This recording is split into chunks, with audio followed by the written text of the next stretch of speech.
This is not like any other social problem that has ever arisen in this country. This is not like unemployment. This is not like teenage delinquency. This is not even like children who can't read. This is a conundrum. This is a I want to get to it. I want to describe the beast before I try to get to the remedy. When you have a phenomenon as complex as to have cut to the very heart of the most basic institution in society, the family, you have got a real problem on your hands. There's no question that the internal mobilization of the black community, as if their life depended on it, because it does, is the first priority. Yo, what's going on? Today we gotta sit down and talk about our family, man. Check this out. That's Eleanor H. Norton, professor of Georgetown.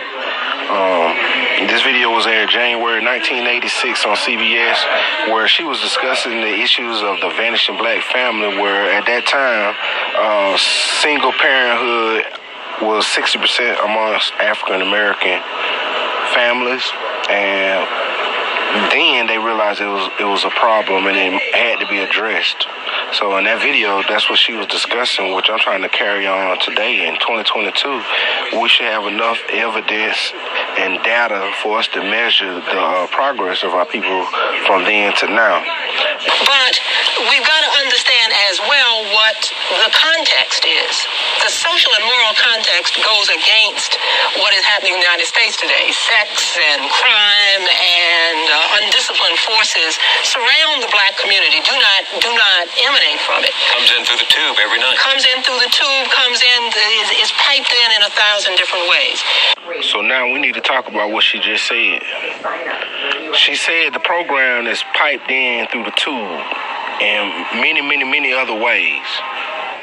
This was in 1986. 1986, this is what they were talking about. What was conditioning our people and conditioning our people's mind. It's time for us to wake up and pay attention.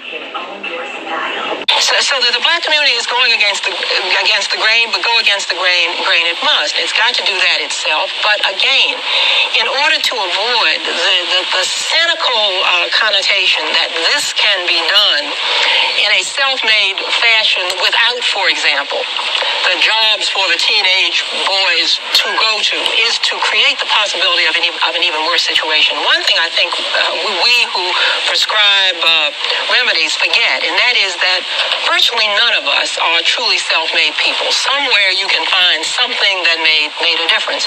When you say to a boy that's 15, the last boy, for example, we don't know which way he's going.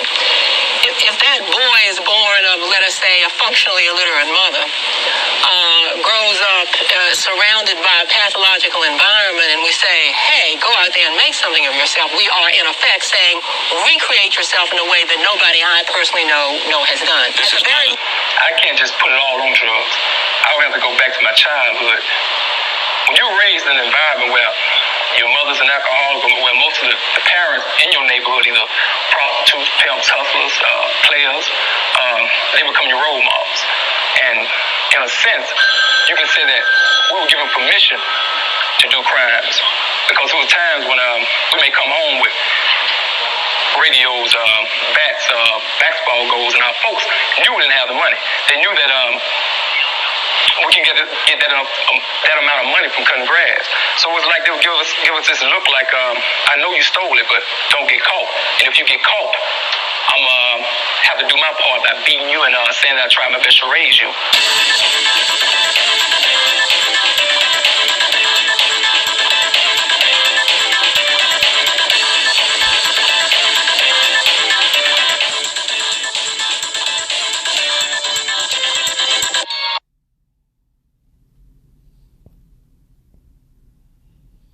Hey.